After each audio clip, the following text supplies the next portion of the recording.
Selamat pagi pemirsa, Lingkar Pagi edisi Rabu 23 Juli 2025 kembali hadir menemani Anda. Beragam berita aktual dari seluruh Nusantara akan hadir dalam 60 menit ke depan. Bersama saya, Riawan Nusatria. Berikut Lingkar Pagi selengkapnya.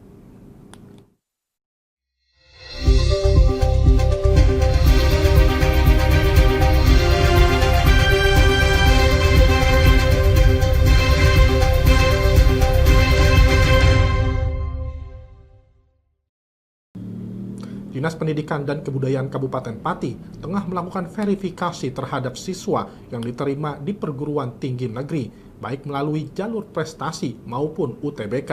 Para siswa dari kategori keluarga kurang mampu akan menerima beasiswa sebesar Rp1 juta, kategori miskin ekstrim sebesar Rp1.500.000, dan Rp2 juta bagi yang diterima di jurusan kedokteran.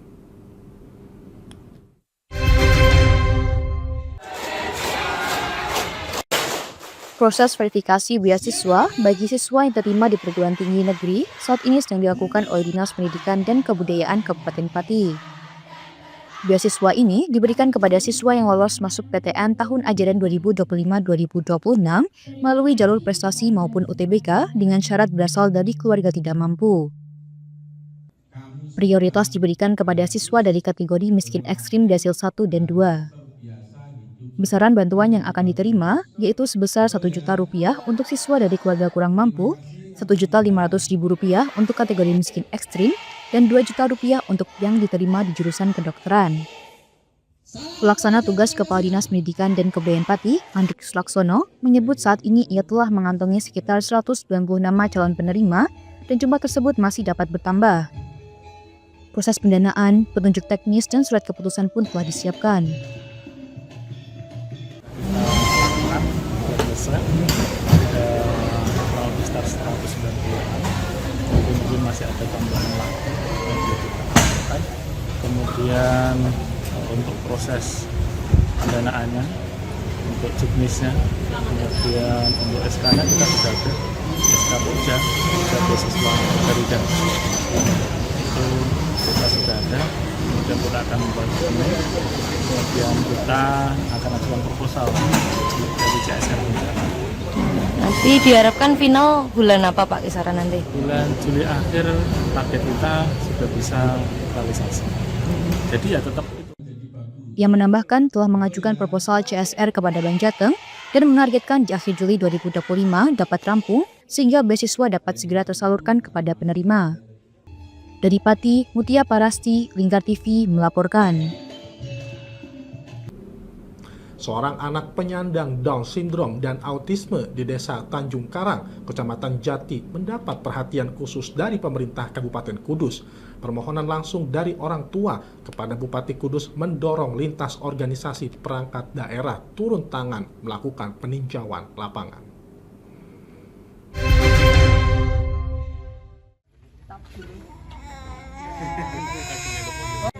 Komitmen pemerintah Kabupaten Kudus dalam memberikan hak pendidikan bagi anak berkebutuhan khusus kembali ditunjukkan.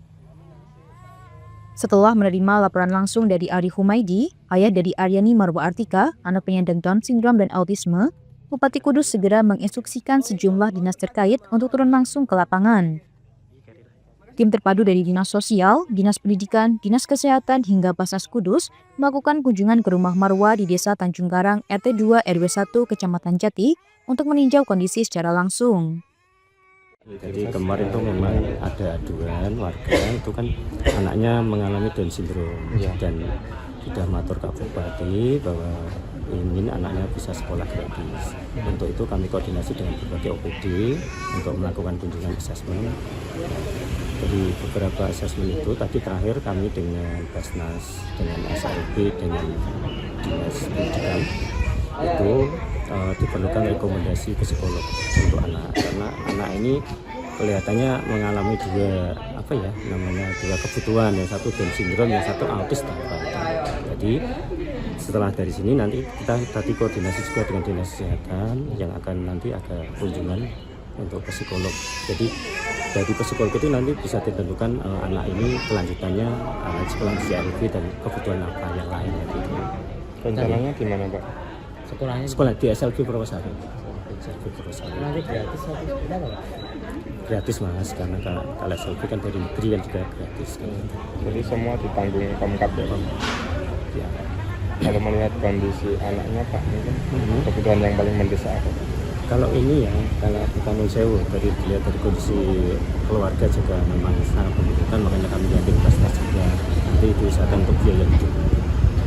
Tadi juga kalau kita asesmen juga butuh rumahnya kan ya tidak layak, tapi kelihatannya sudah diajukan ke Budak Lumajang, terus semoga saja bisa direalisasi. Itu usia anaknya berapa? 9 tahun. 9 tahun. Atas nama siapa Pak? Untuk hafal Mas. Ada teman nanti ya. Itu ya. Selain melakukan verifikasi lapangan, tim juga berencana menghadirkan psikolog guna melakukan asesmen awal. Hasil asesmen ini nantinya akan menjadi dasar bagi sekolah luar biasa untuk menentukan metode dan kebutuhan pembelajaran Marwa. Dinas Pendidikan, Kepemudaan, dan Olahraga Kudus menyatakan siap memfasilitasi proses pendaftaran, termasuk pengantaran langsung Marwa ke SLB Purwosari setelah hasil asesmen diterbitkan. Ini sebenarnya kan kita memfasilitasi. Dinas Pendidikan sifatnya memfasilitasi anak tersebut untuk bisa mengenyam pendidikan. Jadi informasi yang masuk ke Bapak Bupati ditindaklanjuti oleh Dinas Sosial karena kaitannya dengan pendidikan, maka kemarin kita digandeng. Nah, karena anak berkebutuhan khusus itu dia di sekolah luar biasa, kita coba komunikasi ke SLB yang terdekat dengan daerah Tanjung, itu ada SLB Purwosari. Nah, ini tadi gurunya kita hadirkan ke sini untuk bisa melihat kondisi anak tersebut, memungkinkan apa tidak untuk belajar di SLB. Nanti langkah selanjutnya, karena untuk masuk SLB itu di proses rekrutmen siswa, rekrutmen murid itu memerlukan asesmen awal dari psikolog. Nanti Dinas Sosial juga nanti akan memfasilitasi untuk mendatangkan psikolog untuk asesmen awal. Setelah itu baru anak nanti kita antarkan ke SLB untuk bisa didaftarkan di sana. Kalau di sekolah reguler biasa memang nggak memungkinkan? Nggak memungkinkan. Nanti gap pembelajarannya nanti terlalu tinggi. Artinya dengan anak-anak normal yang lain, kalau dia sudah masuk ke ranah Down syndrome plus autis, tadi kalau kita lihat kan ada ganda ini, ada berkebutuhan khusus ganda, jadi ada autisnya, ada Down syndrome-nya. Jadi kalau di sekolah normal, sekolah biasa, anak nanti gap pembelajarannya dengan teman yang lain terlalu tinggi, sehingga kita sarankan di SLB. Dalam hal ini berarti Dinas Pendidikan memastikan anak dapat mengenyam pendidikan ya Pak? Betul. Walaupun sebenarnya SLB itu kan kewenangan Pemprov, tapi kita bisa berkoordinasi dengan SLB, memfasilitasi anak untuk bisa sekolah di sana. Kapan Pak rencananya akan masuk? Menunggu hasil asesmen dari psikolog. Nanti kalau psikolognya bisa minggu ini, nanti minggu ini kita fasilitasi untuk ke SLB. Pemerintah Kabupaten Kudus berharap asesmen dapat dilakukan dalam pekan ini sehingga Marwa dapat segera mendapat akses pendidikan sesuai kebutuhannya. Langkah ini menjadi bagian dari komitmen Pemkab dalam menjamin hak pendidikan anak berkebutuhan khusus. Dari Kudus, Fatur Rahman, Lingkar TV melaporkan.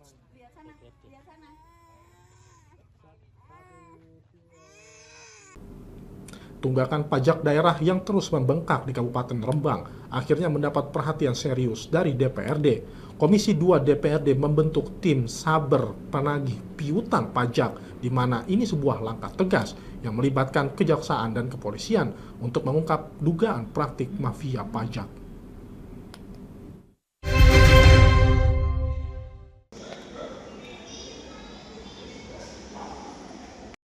Langkah ini diambil menyusul temuan Badan Pemeriksa Keuangan yang mencatat piutang pajak di Kabupaten Rembang mencapai 36,4 miliar rupiah pada tahun 2024. Angka tersebut naik lebih dari 3 miliar rupiah dibanding tahun sebelumnya. Joko Suprihadi, anggota Komisi 2 DPRD Rembang, menyatakan komitmennya membentuk tim khusus dan memastikan dukungan anggaran agar piutang pajak dapat segera ditagih. Ia menyoroti bahwa sebagian besar tunggakan berasal dari pajak bumi dan bangunan, serta pajak tambang atau mineral bukan logam dan batuan. Ironisnya, ada dugaan pungutan pajak oleh oknum petugas yang tidak disetorkan ke kas daerah. Rekomendasikan agar BPKAD membuat tim yang diisi oleh beberapa pihak, termasuk dari teman-teman eksekutif, juga APH juga. Ya, saya minta untuk membentuk tim, kemudian kita anggarkan agar pajak ini bisa segera terbayarkan. Karena kalau tidak seperti itu, seperti hanya tahun sebelumnya, setiap tahun selalu bertambah. Ini nggak sehat. BLB itu Pak yang menjadi sorotan itu Pak? Ya, yang banyak itu dari PBB. PBB yang dari dulu itu selalu bertambah. Dan itu ada disinyalir, masyarakat sudah membayar, tapi oleh yang membantu mengut pajak ini tidak disetorkan ke pemerintah daerah. Artinya dari mana itu Pak yang membantu mengut pajak? Yang membantu mengut pajak dari mana itu? Jadi belum kita identifikasi secara keseluruhan, cuman ini kan berkembang seperti itu. Masih belum dibayarkan ke pemerintah daerah. Padahal masyarakat sudah bayar. Ini yang kita antisipasi agar ini tidak terus bertambah. Ada himbauan untuk petugas yang membantu petugas yang hari ini mengut pajak yang belum disetorkan, saya minta untuk segera disetorkan saja. Kalau tidak, nanti menjadi persoalan hukum lah. Ada upaya nanti untuk meng-cross-check itu Pak? Jelas, nanti tim itu nanti kita beri nama tim Saber ya. Saber penagih pajak, penagih piutang pajak.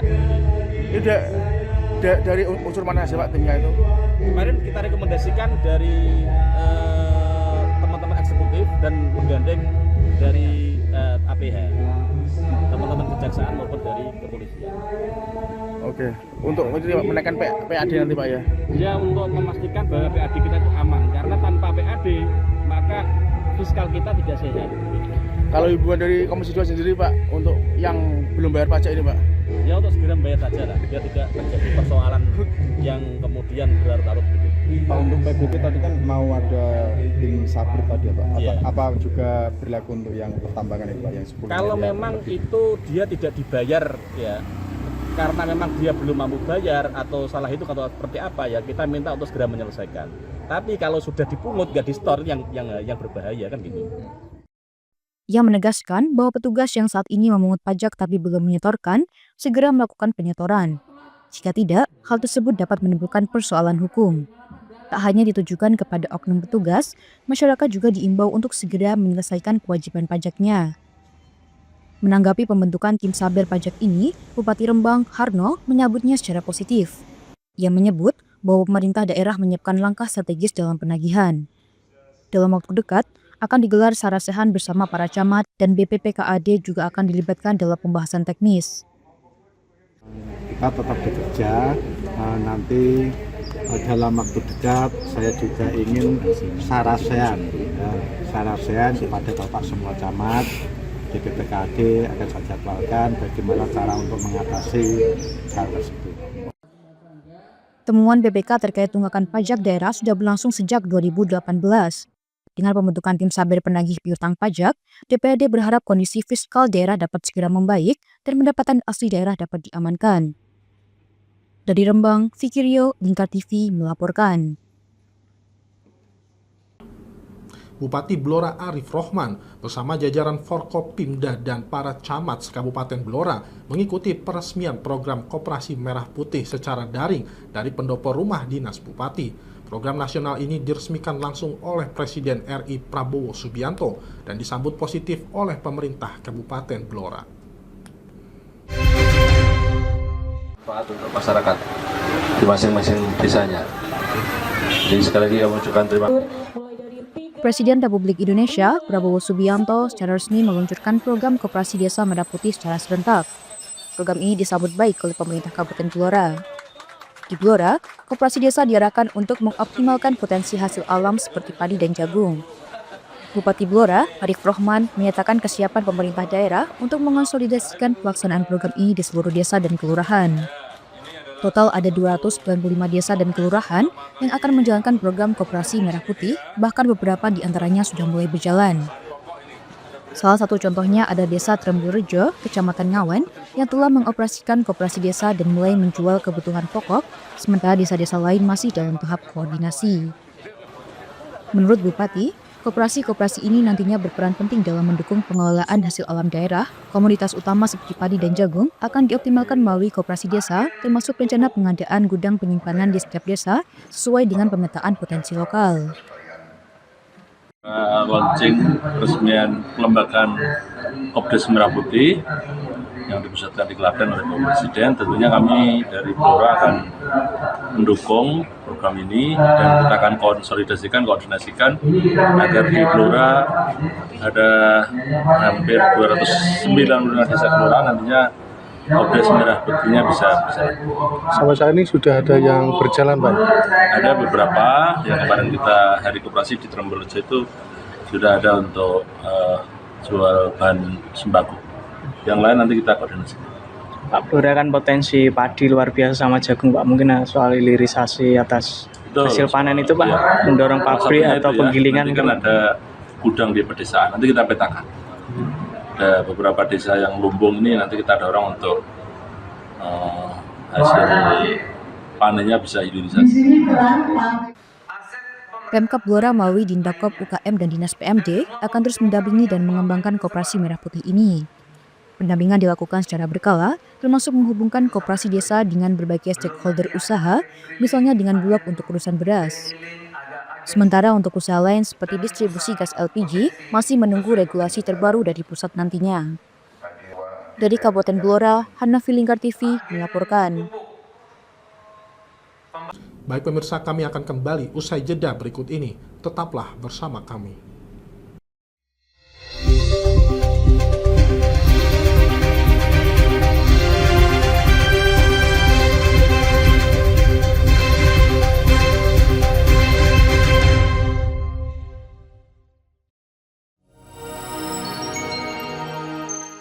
Selain si retinol ini, kalau gitu ngomongin retinol, apa sih dok sebenarnya retinol itu? Bagus nih programnya. Yang saat ini ya kayaknya sudah beberapa tahun yang Wah, lalu. boleh banget nih ditonton setiap hari.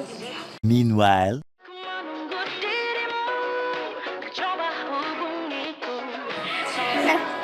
Kamu lagi nonton apa sih dari tadi kok apem-apem mulu? Ini loh lagi nonton program Cantik Sehat di Lingkar TV. Bagus banget nih programnya. Oh ada ya program kayak gitu? Ada loh di programnya di Lingkar TV. Kamu udah tahu kan Lingkar TV? Belum. Kan belum tahu Lingkar TV. Lingkar TV itu TV digital streaming online yang sudah mengantongi izin PSE dari Kominfo dan bisa diakses di HP kalian mestinya. Oh iya? Iya, bagus loh. Coba di-download sekarang. Bentar deh, aku tak coba download dulu. Iya. Selain program Cantik Sehat, kalian juga bisa menonton program lainnya di Lingkar TV dan bisa ditonton kapanpun dan dimanapun kalian berada loh. Gimana, udah bisa? Udah nih, punyaku udah bisa. Punyaku juga udah nih. Oh iya, bagus dong kalau udah download semuanya. Tunggu apa lagi? Sekarang giliran kamu download aplikasi Lingkar TV di Play Store.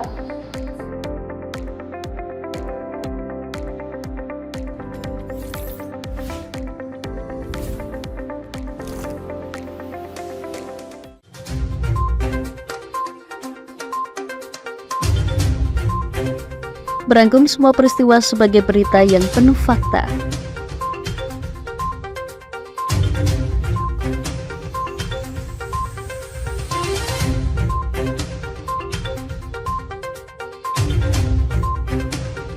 Saksikan Jateng hari ini setiap Senin hingga Sabtu hanya di Lingkar TV.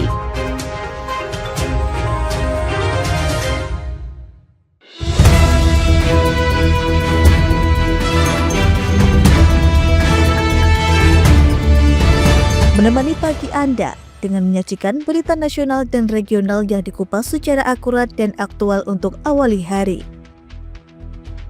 Dalam Lingkar Pagi, setiap Senin hingga Sabtu jam 8 pagi hanya di Lingkar TV.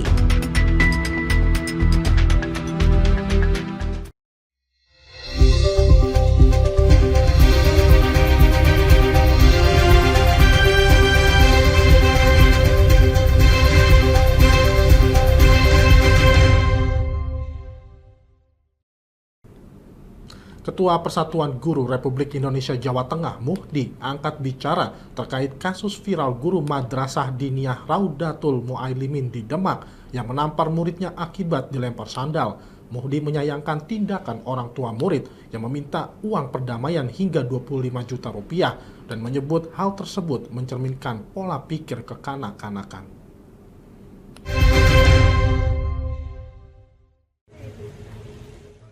Koperasi Merah Putih di Kelurahan Gedawang ini tidak hanya menyediakan kebutuhan pokok seperti beras dan minyak goreng, tetapi juga aneka minuman segar mulai dari es kopi hingga es teh jumbo. Baru 3 hari pasca launching, koperasi ini langsung diserbu warga. Beras dan minyak goreng menjadi produk yang paling diminati lantaran harga yang ditawarkan lebih murah dibanding harga pasar. Ketua Koperasi Merah Putih Gedawang, Rudi M. Alif, mengungkapkan koperasi mulai beroperasi sejak Sabtu 19 Juli lalu dengan jumlah anggota pendiri sebanyak 20 orang. Dalam perkembangannya, 6 warga lainnya juga telah bergabung.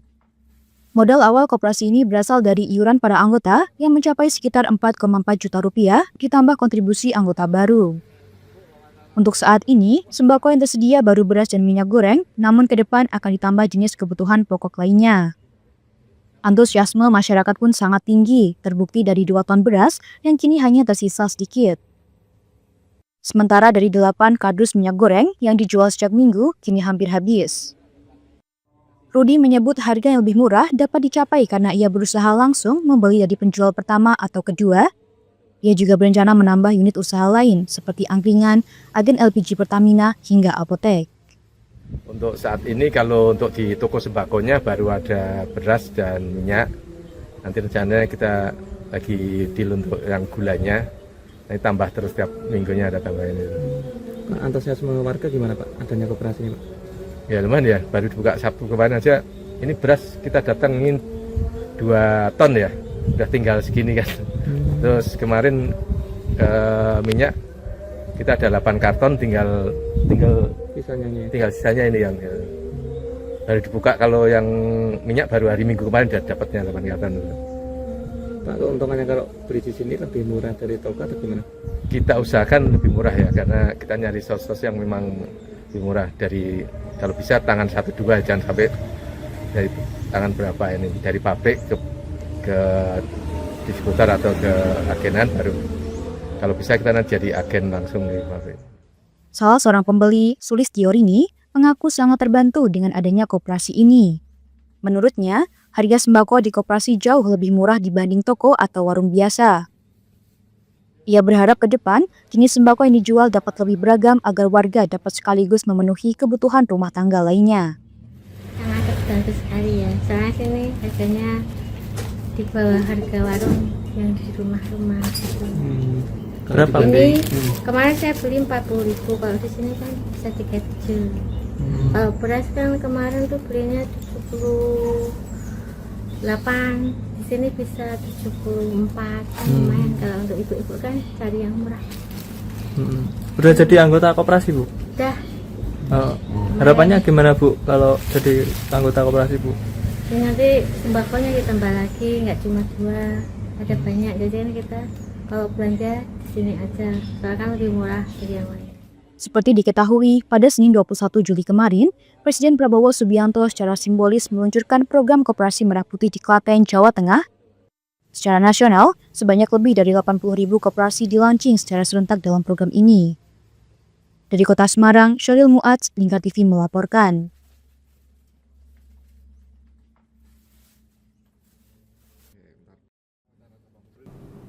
Koperasi Kelurahan Merah Putih di Gedawang, Kecamatan Banyumanik, Kota Semarang resmi dibentuk. Meski baru dibuka 3 hari, beras dan minyak goreng yang dijual langsung diserbu warga karena harganya yang lebih murah.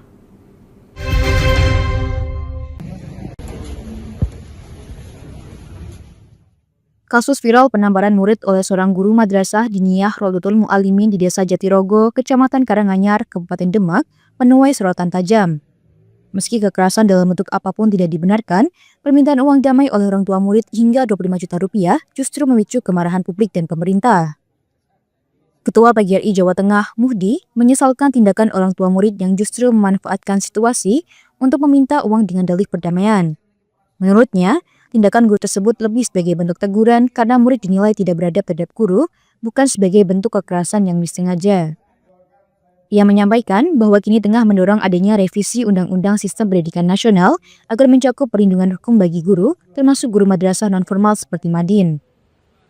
Ia menegaskan bahwa guru adalah profesi dan perlu dilindungi saat menjalankan tugasnya, bukan justru dikriminalisasi. Jikapun ada pelanggaran, harus diselesaikan melalui mekanisme kode etik profesi. Terkait kesejahteraan, Muhdi juga menyoroti rendahnya honor guru Madin yang hanya menerima Rp450.000 per 4 bulan. PGRI Jawa Tengah, lanjutnya, terus mendorong agar alokasi anggaran pendidikan minimal 20% dari APBN dan APBD dapat digunakan untuk meningkatkan kesejahteraan guru-guru non-formal. Proseslah secara baik. Nah, kami sangat prihatin dengan itu, mudah-mudahan menjadi pembelajaran buat semua. Untuk itu PGRI sekarang sedang berupaya, sebenarnya perjuangannya awalnya ingin ada undang-undang khusus ya perlindungan guru. Tapi saat ini karena undang-undang Sisdiknas sedang dalam proses ya, perubahan atau revisi dan menarik undang-undang guru, menarik undang-undang pendidikan tinggi, bahkan pesantren nanti akan dijadikan satu, maka kami sedang mengusulkan agar pasal perlindungan guru bisa diperluas menjadi bagian khusus mengenai perlindungan, sehingga hak-hak guru, kemarin saya juga mengajukan ke Komisi 10 ke Kementerian, selaku bulan saya salah satu sekretaris ISPI dan selaku ketua PGRI, bahwa guru ya mestinya mendapat perlakuan sebagaimana profesi yang lain, seperti dokter, seperti katakanlah mungkin juga ada akuntan dan sebagainya. Dia di dalam menjalankan tugas, saya tidak mengatakan mesti imunitas dalam pengertian yang luas, tapi mestinya selama menjalankan tugas tidak boleh diproses keluar dari koridor sebagai profesi. Artinya apa? Kalau itu dia guru, dia dianggap melanggar, pertama kode etik yang mesti ditegakkan. Kalau itu sudah dianggap melanggar dan masih ada dianggap melanggar hukum, ya silakan diproses, tetapi juga menggunakan pola sebagaimana profesi. Jadi, dari Kota Semarang, Rizky Syahrul, Lingkar TV melaporkan. Untuk menanggulangi inflasi harga beras di tengah masyarakat, Dinas Ketahanan Pangan Daerah Grobogan bekerjasama dengan Satgas Pangan menyediakan 2 ton beras murah saat kegiatan Car Free Day di Jalan R. Suprapto, Purwodadi pada Minggu 20 Juli pagi. Antusiasme warga terlihat tinggi saat mengantre membeli beras murah dalam kegiatan Car Free Day di Jalan R. Suprapto, Purwodadi, Grobogan pada Minggu 20 Juli pagi. Dinas Ketahanan Pangan Daerah Grobogan bersama Satgas Pangan menyediakan beras jenis medium sebanyak 2 ton atau setara 400 paket berukuran 5 kg. Harga per paketnya dijual Rp55.000, jauh lebih murah dibanding harga pasar yang saat ini mencapai Rp13.000 per kilogram. Program ini menjadi salah satu langkah pemerintah dalam upaya menekan inflasi harga beras yang terus meningkat. Bahkan telah melampaui harga eceran tertinggi yang ditekan pemerintah, yaitu Rp12.500 per kilogram. Warga pun menyambut positif kegiatan ini. Rizan Galuh, salah seorang warga Purwodadi, mengaku sangat terbantu dengan adanya pasar beras murah dan berharap kegiatan semacam ini dapat rutin digelar. Untuk biasanya per kilonya biasanya 15.000 di pasaran, ini 15.000 16-an lah. Nah ini alhamdulillah dapat yang apa, 1 karung ini 5 kilo 55.000, sedikit terbantu. Amat banyak lah, bukan sedikit. Berarti 1 kilonya berapa itu kalau 55.000? Kalau 55.000 kilonya 11.000. Jauh lebih murah. Sangat lebih murah. Pengennya gimana Bu kalau ada gini lagi? Oh kalau pengennya saya mah pengen bisa borong Mas. Soalnya kan boleh berapa Bu? Tadi sih dibatasi untuk per orang 1 karung. Kepala DKPD Grobogan, Suwarno, menjelaskan kegiatan ini merupakan bentuk stabilisasi harga beras yang terus melonjak di pasaran. Pasokan beras dalam kegiatan ini disuplai bekerjasama dengan Satgas Pangan dan Perum Bulog. Bekerjasama juga dengan Bulog, beras medium kita jual 11.000 per kilogram. Dan masyarakat bisa membeli sebetulnya 2 paket Mas. Namun demikian melihat animo masyarakat yang begitu banyak sehingga kita batasi 1 paket. Hal ini kita lakukan agar supaya merata kepada masyarakat. Itu Mas yang bisa saya sampaikan. Apalagi jumlah stok saat ini berapa Pak yang dibagikan Pak? Saat ini kita salurkan 2 ton. 2 ton atau 400 pak beras medium 5 kg. Rencananya apa ada lagi atau ini cukup atau seperti apa Pak? Nanti melihat Mas, melihat animo masyarakat dan itulah harga Mas. Sebetulnya perlu saya sampaikan pada saat ini minggu depan tepatnya akan disalurkan bantuan pangan pemerintah. Bulan Juni dan Juli masing-masing kakak itu akan mendapatkan sekaligus 20 kg. Di Kabupaten Grobogan berdasarkan DPSN data tunggal sosial ekonomi nasional itu akan diberikan sejumlah 151.739 kakak. Masing-masing sekaligus diberikan 20 kg. Mudah-mudahan dengan program pemerintah pusat ini nanti akan bisa menurunkan harga daripada harga beras yang saat ini melebihi dari harga acuan pemerintah. Masyarakat bisa mengambil beras di balai desa atau? Untuk penyalur beras itu adalah pihak Bulog, dan Bulog bekerja sama dengan kita dan kecamatan dan perangkat desa nanti masing-masing akan diberikan melalui desa masing-masing mas, di balai desa. Kalau beras medium sendiri HET-nya berapa? HET-nya 12,5 mas. Oh, tapi di pasaran? Di pasaran 13.500 rata-rata. Jadi di atas harga acuan Rp1.000. Selain itu, pemerintah juga akan menyalurkan bantuan beras sebanyak 20 kg per keluarga melalui Program Stabilisasi Pasokan dan Harga Pangan atau SPHP. Bantuan tersebut akan disalurkan kepada 1.041.739 keluarga di Kabupaten Grobogan pada akhir Juli mendatang. Dari Grobogan, Ahmad Abror, Lingkar TV melaporkan.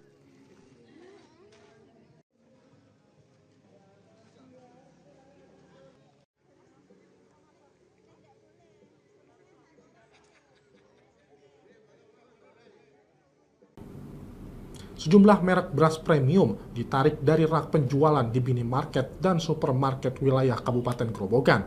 Penarikan ini terungkap saat Dinas Perindustrian dan Perdagangan Grobogan melakukan pengawasan harga dan kualitas beras, termasuk sidak di Pasar Induk Purwodadi. Pengawasan oleh Disperindak Grobogan menemukan indikasi ketidaksesuaian mutu pada beberapa merek beras premium yang beredar di pasaran. Kepala Disperindak Grobogan, Pradana Setiawan, menyatakan bahwa langkah ini merupakan tindak lanjut dari isu nasional terkait dugaan beras oplosan yang merugikan konsumen. Dari inspeksi di 4 titik lokasi, tim menemukan sejumlah merek beras premium yang dicurigai tidak memenuhi standar kualitas. 2 merek yang diambil sampelnya adalah Sania dan Cetrapulen atau Alfamidi untuk diuji di Laboratorium Perum Bulog Toroh. Hasil pengujian menunjukkan kadar butir patah pada beras merek Sania sebesar 8,4% dan Cetrapulen sebesar 10,2%. Meskipun masih di bawah batas maksimal 15% untuk kategori beras premium, sesuai Peraturan Badan Pangan Nasional Nomor 2 Tahun 2023, pengawasan tetap akan dilanjutkan. Disperindak menegaskan akan terus memantau dan mengambil sampel dari merek-merek lain guna memastikan tidak terjadi praktik pencampuran antara beras premium dan medium, serta menghindari manipulasi mutu. Perdagangan tadi bahwa di minimarket ada penarikan beras pabrikan ya, beras pabrikan yang dijual beberapa merek tadi memang ada dilakukan penarikan dari peredaran. Mungkin ini terkait dengan himbauan ataupun edaran dari kementerian untuk melakukan penyesuaian kaitannya dengan kualitas timbangan dan lain-lainnya. Kalau untuk minimal beras pecah itu berapa persen? Beras pecah sesuai aturan yang kita ketahui kurang lebih sekitar 15%. Di campuran yang ditoleransi di dalam beras premium tadi kurang lebih sekitar 15%. Beras medium? Kalau medium mungkin juga 15% juga ya? 25%. Oh 25%. Jadi yang medium 25%. Perlu kami informasikan juga bahwa teman-teman pengawas perdagangan tadi mendapatkan ataupun membeli produk-produk yang beredar di lapangan akan kita buktikan nanti dari sisi campuran, rendemen, kemudian timbangan ini akan kita teliti sehingga nanti kita bisa memberikan jaminan bahwa beras yang ada di pasaran sesuai dengan yang diharapkan oleh masyarakat. Menurut salah satu pejabat pengawas Disperindak juga menambahkan, standar kualitas untuk beras premium sangat ketat. Selain kadar butir patah, aspek lain seperti campuran varietas dan kesesuaian timbangan juga menjadi bagian dari pengawasan ketat. Dari Grobogan, Ahmad Abror, Lingkar TV melaporkan. Baik pemirsa, kami akan kembali usai jeda berikut ini. Tetaplah bersama kami.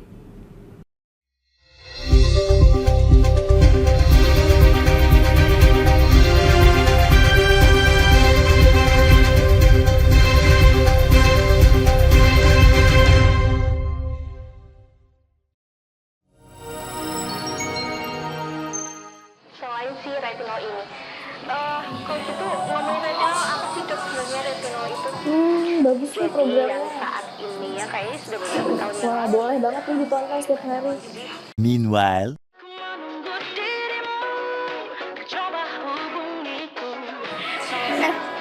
Kamu lagi nonton apa sih dari tadi kok apem-apem mulu? Ini loh lagi nonton program Cantik Sehat di Lingkar TV. Bagus banget nih programnya.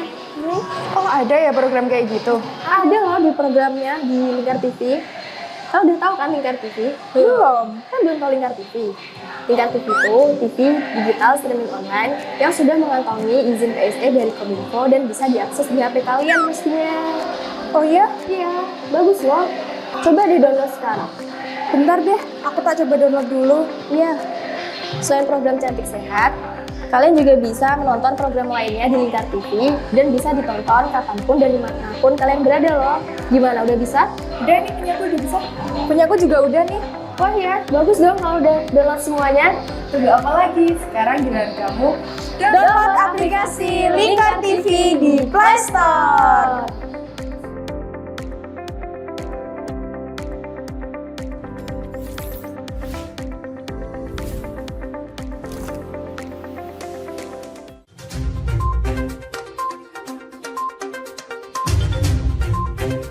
Merangkum semua peristiwa sebagai berita yang penuh fakta.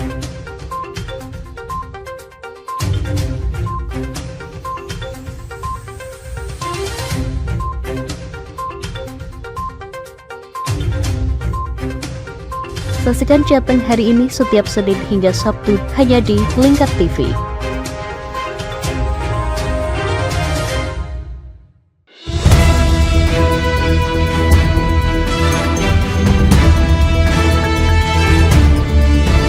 Menemani pagi Anda dengan menyajikan berita nasional dan regional yang dikupas secara akurat dan aktual untuk awali hari. Dalam Lingkar Pagi, setiap Senin hingga Sabtu jam 8 pagi hanya di Lingkar TV.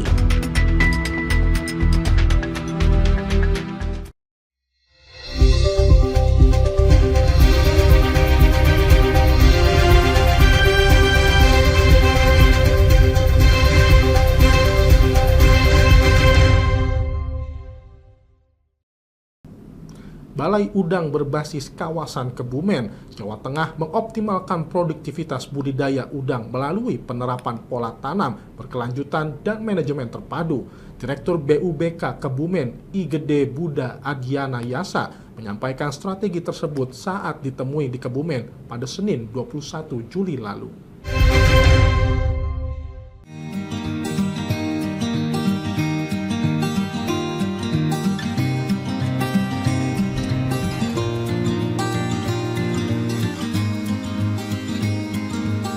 Balai Budidaya Udang berbasis kawasan atau BUBK Kebumen, Jawa Tengah terus mengoptimalkan produktivitas budidaya udang melalui penerapan pola tanam berkelanjutan serta manajemen budidaya terpadu.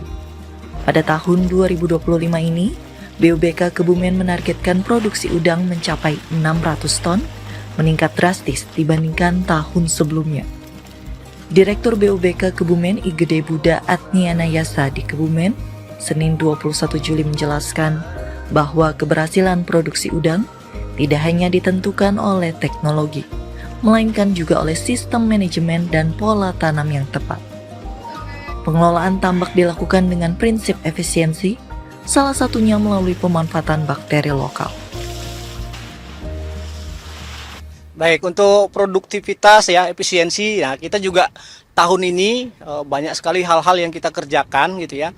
Contoh, kita menggunakan bakterinya yang kita gunakan di dalam kita saat ini, bakterinya adalah hasil dari isolat lokal. Jadi kita ambil bakteri dari lingkungan sekitar, kemudian kita kultur, kita kembangkan. Yang tentunya kita jadinya tidak membeli bakteri dari luar. Itu menjadi salah satu tingkat efisiensi kita. BUBK Kebumen juga menerapkan protokol biosecurity ketat untuk menjaga keamanan biologis tambak.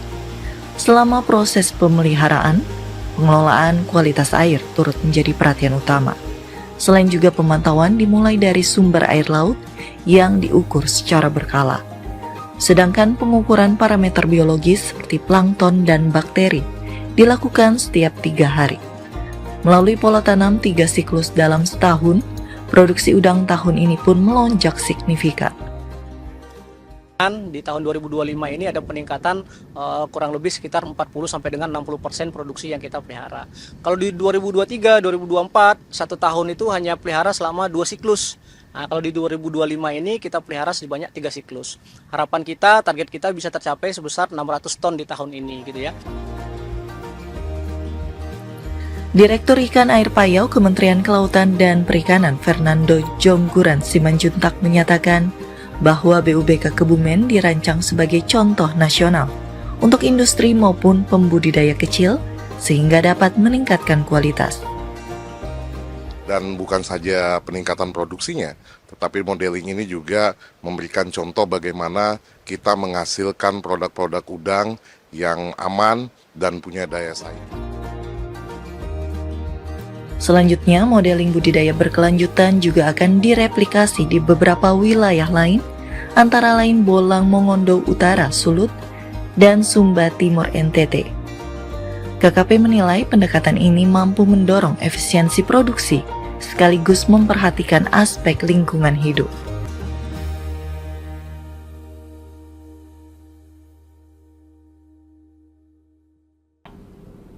Duta Besar India untuk Indonesia, Sandip Chakravorty, mengunjungi TPA Winongo di Kota Madiun, Jawa Timur pada Senin 21 Juli lalu.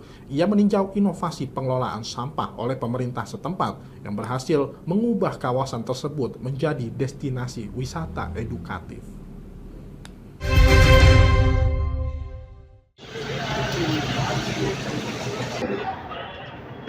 Duta Besar Dubes India untuk Indonesia dan Timor Leste, Sandip Chakravorty, melihat langsung keberadaan tempat pemrosesan akhir TPA Winongo, Kota Madiun, Senin 21 Juli. Diketahui TPA tersebut saat ini tengah dalam proses transformasi menjadi destinasi wisata dengan mengubah bukit sampah menjadi taman buah berbentuk piramida. Menurut Dubes India, inovasi penanganan sampah tersebut tak lepas dari kepemimpinan pemerintah daerah setempat dalam menciptakan kondisi kota yang baik bagi masyarakat. Madiun has a very dynamic Wali Kota and he has a vision for this city, and I think he wants to make Madiun as a truly international city, a city which has good living conditions for the citizens, good air quality, good environment, and also bring the world to Madiun. And he has very ambitious projects. He briefed us on that, and on my side I would like to say that we want to be part of his dreams. We want to bring India to Madiun. Wali Kota Madiun, Maidi, ditemui dalam kesempatan yang sama mengatakan pihaknya masih membuat kerangka piramida taman buah di beberapa titik di TPA Winongo. Selain itu, pihaknya juga menargetkan Kota Madiun untuk terbebas dari sampah pada 2027 mendatang. Sampah itu digantungkan pada orang lain, salah satunya pemerintah. Maka kenapa semua tertarik ke sini, termasuk kemarin Uni Eropa juga ke sini. Madiun mengawali bagaimana ketergantungan orang masalah sampah ini pemerintah bisa menyelesaikan, yang nanti tahun 2007-2008 Kota Madiun sudah zero sampah. Dalam kegiatan tersebut, Dubes India untuk Indonesia dan Timor Leste juga turut ambil bagian menanam pohon di salah satu bukit sampah di TPA Winongo. Sementara itu, sampah dari masyarakat dibakar dengan menggunakan alat insinerator ramah lingkungan.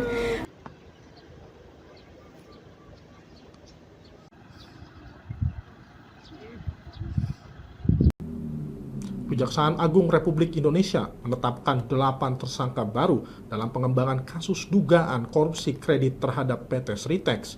Hal itu disampaikan dalam konferensi pers di Jakarta pada Senin 21 Juli malam sebagai bagian dari kelanjutan proses hukum atas kasus tersebut. Kejaksaan Agung RI menetapkan 8 tersangka baru dalam pengembangan kasus dugaan korupsi terkait pemberian kredit Bank PT Sri Rejeki Isman atau Sritex sebagaimana diumumkan dalam konferensi pers di kantor Kejagung Jakarta Senin 21 Juli malam. Direktur Penyidikan pada Jaksa Agung Muda Bidang Tindak Pidana Khusus, Dirdik Jampitsus Kejagung, Nur Cahyo Jungkung Madio menjelaskan, sebanyak 8 tersangka tersebut terdiri dari para ex-pejabat Sritex serta ex-pejabat sejumlah bank, yakni Bank DKI Jakarta, Bank Pembangunan Daerah Jawa Barat dan Banten, serta Bank Pembangunan Daerah Jawa Tengah. Para tersangka disebut memiliki peran yang berbeda dalam upaya memastikan bahwa Sritex mendapatkan kredit meski tidak sesuai ketentuan. Kredit yang seharusnya digunakan untuk modal kerja justru malah digunakan untuk membayar hutang hingga membeli aset non-produktif. Ketiga bank daerah tersebut dinilai Kejagung gagal melakukan analisis yang baik sebelum memberikan kredit kepada PT Sritex.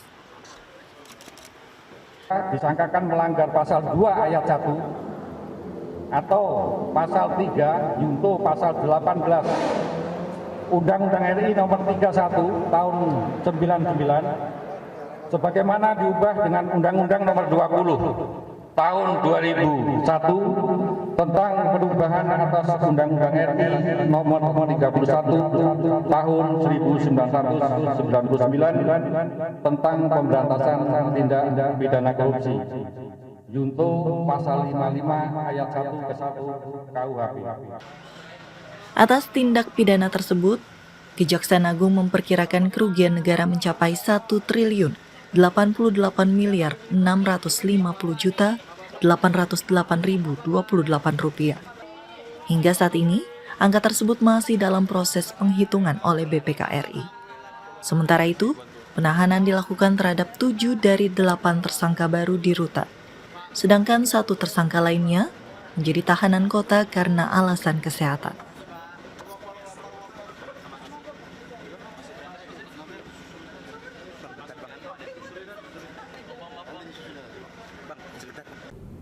Pelatih Timnas U23 Indonesia Gerald Vandenberg menilai laga kontra Malaysia di laga terakhir Grup A Piala AFF U23 2025 berlangsung ketat. Meski sulit, Garuda Muda berhasil lolos ke semifinal sebagai juara grup. Vandenberg memuji kerja keras anak asuhnya di laga yang digelar di Stadion Utama Gelora Bung Karno pada Senin 21 Juli malam.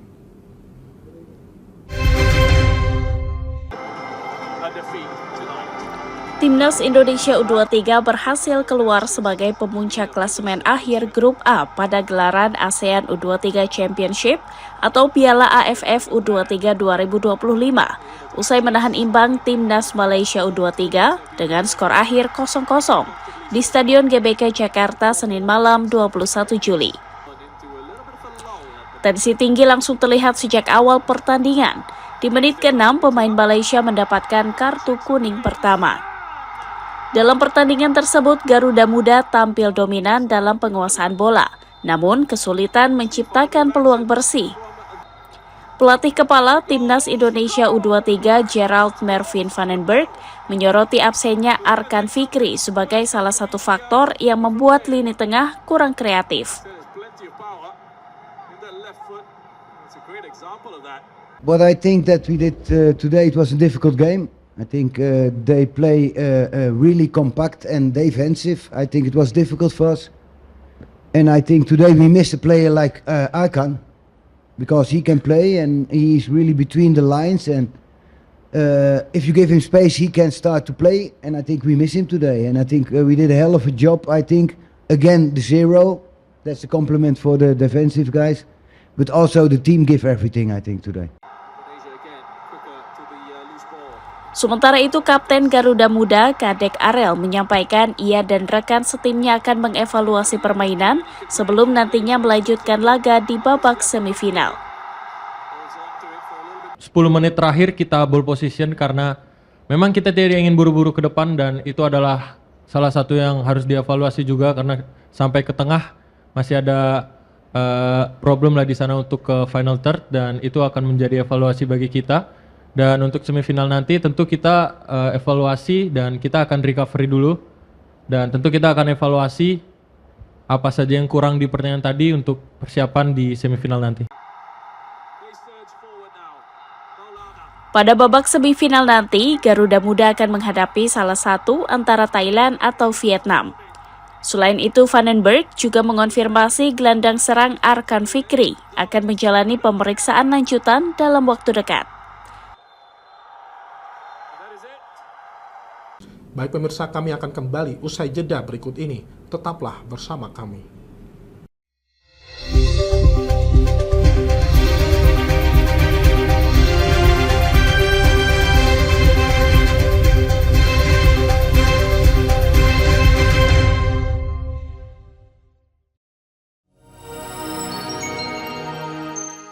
Selain si retinol ini, coach itu ngomongin retinol apa sih dok sebenarnya retinol itu? Bagus nih programnya. Yang saat ini ya kayaknya sudah beberapa tahun yang Wah, boleh banget nih ditonton setiap hari. Meanwhile,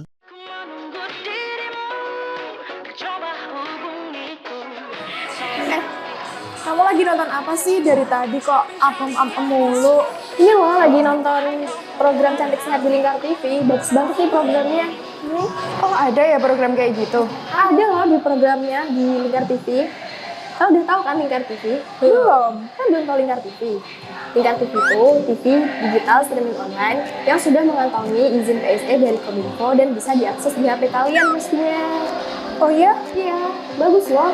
Coba di-download sekarang. Bentar deh, aku tak coba download dulu. Iya. Selain program Cantik Sehat, kalian juga bisa menonton program lainnya di Lingkar TV dan bisa ditonton kapanpun dan dimanapun kalian berada loh.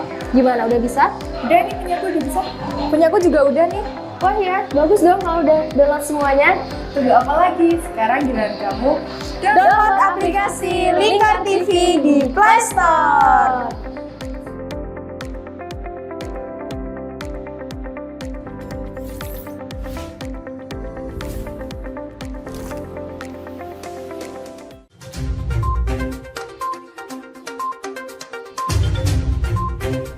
Merangkum semua peristiwa sebagai berita yang penuh fakta.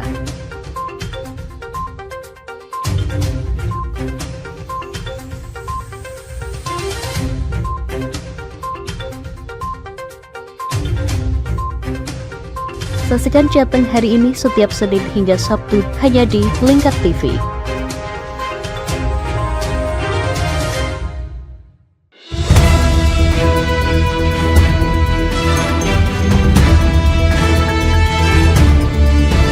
Menemani pagi Anda dengan menyajikan berita nasional dan regional yang dikupas secara akurat dan aktual untuk awali hari. Dalam Lingkar Pagi, setiap Senin hingga Sabtu jam 8 pagi hanya di Lingkar TV.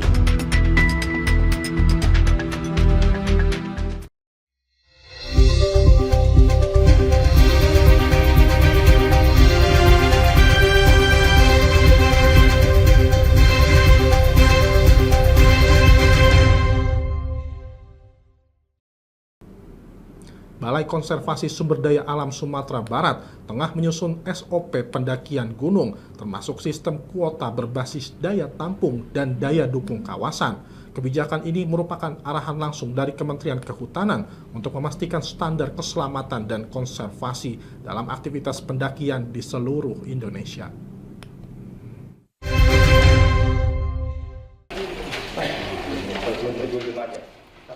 Balai Konservasi Sumber Daya Alam BKSDA Sumatera Barat tengah mematangkan sejumlah poin prosedur operasional standar atau SOP pendakian gunung, salah satunya dengan sistem kuota.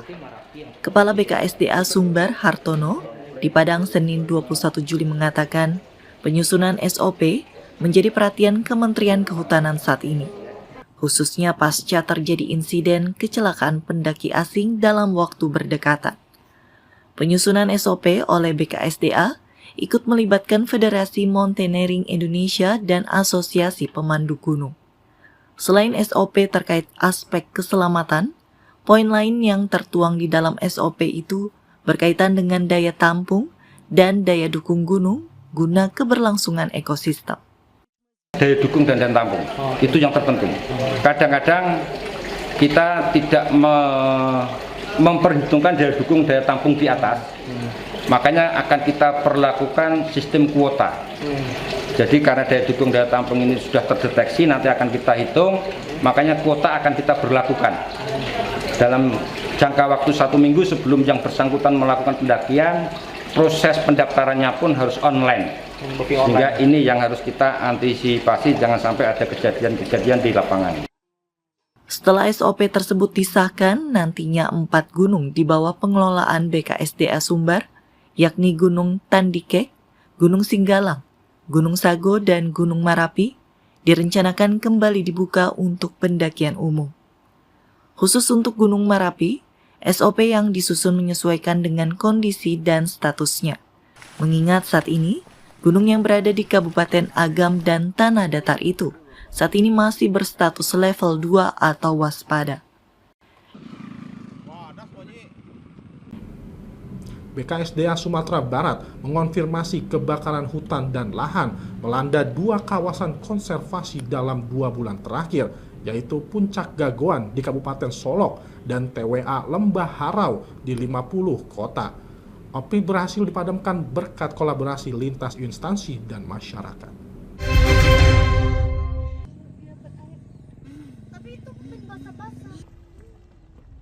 Balai Konservasi Sumber Daya Alam BKSDA Sumatera Barat mengonfirmasi ada 2 kawasan hutan konservasi di bawah pengelolaannya yang ikut terbakar dampak dari peristiwa kebakaran hutan dan lahan dalam kurun waktu 2 bulan terakhir.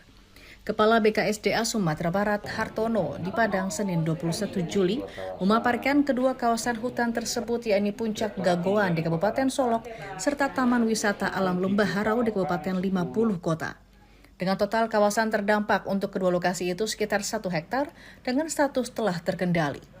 Proses pemadaman dibantu tim dari Badan Penanggulangan Bencana Daerah BPBD, Dinas Pemadam Kebakaran, TNI, dan Polri. Serta Kementerian Kehutanan juga mengerahkan tim Manggala Agni wilayah Jambi untuk membantu proses pemadaman sejumlah titik api di ranah Minang. Kebetulan dari tim Manggala Agni dari wilayah Jambi sudah di BKO-kan di Sumatera Barat untuk membantu terkait dengan pengendalian kebakaran hutan. Kami dari Kementerian Kehutanan, khususnya Balai KSDA Sumatera Barat menghimbau kepada seluruh masyarakat untuk tidak melakukan kegiatan pembukaan lahan, baik ini untuk pertanian ataupun untuk perkebunan dengan cara pembakaran. Karena memang saat ini cuaca yang sangat ekstrim. Lebih lanjut, Hartono mengatakan dengan luasan wilayah konservasi yang terdampak karhutla masih bisa dikendalikan, saat ini pihaknya belum mengajukan bantuan ke Badan Nasional Penanggulangan Bencana (BNPB) untuk melakukan bom air atau waterbombing menggunakan helikopter.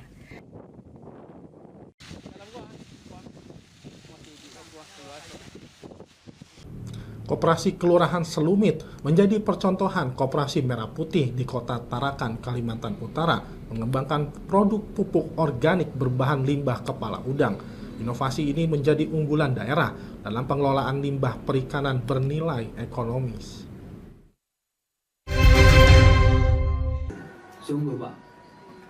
Koperasi Kelurahan Selumit Kota Tarakan, Kalimantan Utara terpilih menjadi salah satu percontohan koperasi merah putih di wilayah itu.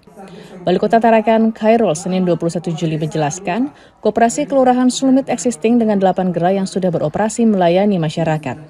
Koperasi ini memiliki keunggulan produk berupa pupuk yang terbuat dari kulit udang, memanfaatkan limbah produksi perikanan Kota Tarakan. Pertanian ini dan sudah diuji coba, kalau dilihat kandungannya itu cocok untuk palawija. Jadi itu terbuat dari tadi sisa-sisa kepala udang yang sebenarnya berlimpah kalau di Tarakan ini, yang dibuang-buang saja kepala udang itu karena biasanya udangnya saja yang diekspor, kepalanya dibuang. Nah ini jadi limbah. Nah sekarang di limbah ini dimanfaatkan oleh mereka bercampur dengan ikan-ikan juga yang terbuang-buang yang juga tidak dipakai. Itulah diolah mereka untuk menjadi pupuk. Sementara Asisten Deputi Peningkatan Daya Saing Produk Peternakan di Kementerian Koordinator Bidang Pangan, Karsan, menjelaskan bahwa monitoring koperasi merah putih akan dilakukan secara berkala mulai Oktober mendatang untuk memastikan semua koperasi tetap aktif dan beroperasi. Ia juga mendorong diferensiasi produk usaha setiap koperasi merah putih agar berkembang dan menguntungkan sesuai dengan potensi masing-masing. Dan ada pupuk yang memang ini menjadi ciri khas tersendiri daripada Koperasi Selumit ini, merupakan pengembangan usaha yang dilakukan oleh ketuanya. Karena memang setiap koperasi itu silahkan untuk mengembangkan atau berkreasi. Kalau yang penting usahanya menguntungkan. buat apa sebuah gerai kalau tidak menguntungkan. Makanya saya kira di Selumit ini sudah punya ciri tersendiri menurut saya. Produk unggulan pupuk limbah kepala udang memiliki target produksi hingga 2,5 ton per tahun dengan harga jual Rp25.000 per kilogram. Demi mendukung pengembangan perekonomian masyarakat ini, pemerintah Kota Tarakan menyediakan anggaran pinjaman bagi 20 koperasi dengan angka pinjaman mencapai Rp35 juta per tahunnya. Tim SAR gabungan terus mencari 2 penumpang KM Barcelona 5 yang terbakar di perairan Talise, Sulawesi Utara. Hingga Senin 21 Juli, 575 penumpang telah dievakuasi selamat, sementara 3 orang meninggal dunia dan 2 lainnya masih dalam pencarian.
Baik pemirsa, Lingkar Pagi berakhir sampai di sini.